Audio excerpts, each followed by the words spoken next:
ಪ್ರಮುಖ ರಸ್ತೆಯಲ್ಲಿರುವ ಗುಂಡಿಗಳನ್ನು ತಕ್ಷಣವೇ ಮುಚ್ಚುವಂತೆ ಆಗ್ರಹಿಸಿ ಉಡುಪಿ ಜಿಲ್ಲಾ ಬಿಜೆಪಿ ಘಟಕದ ಅಧ್ಯಕ್ಷ ಕುತ್ಯಾರು ನವೀನ್ ಶೆಟ್ಟಿ ನೇತೃತ್ವದಲ್ಲಿ ರಸ್ತೆ ಗುಂಡಿಗಳ ಜೊತೆ ಸೆಲ್ಫಿ ಅಭಿಯಾನ ನಡೆಸಲಾಯಿತು.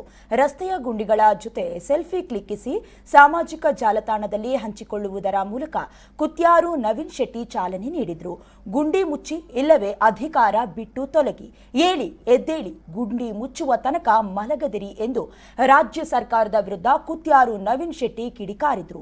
ಪ್ರಸ್ತುತ ಗ್ಯಾರಂಟಿ ಸುಳಿಯಲ್ಲಿ ಸಿಲುಕಿರುವ ಕಾಂಗ್ರೆಸ್ ಸರ್ಕಾರ ಅಭಿವೃದ್ಧಿ ಕಾರ್ಯಗಳಿಗೆ ಹಣ ಒದಗಿಸುವುದಕ್ಕೆ ಹೆಣಗಾಡ್ತಿದೆ.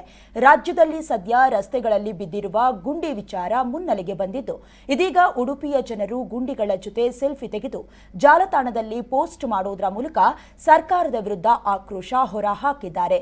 ಈ ಅಭಿಯಾನದಲ್ಲಿ ಉಡುಪಿ ಬಿಜೆಪಿ ಹಿಂದುಳಿದ ವರ್ಗಗಳ ಯುವ ಮೋರ್ಚಾದ ಅಧ್ಯಕ್ಷ ವಿಜಯ್ ಕೊಡವೂರು ಸೇರಿದಂತೆ ಹಲವು ಸದಸ್ಯರು ಹಾಗೆ ಕಾರ್ಯಕರ್ತರು ಭಾಗಿಯಾಗಿದ್ದರು.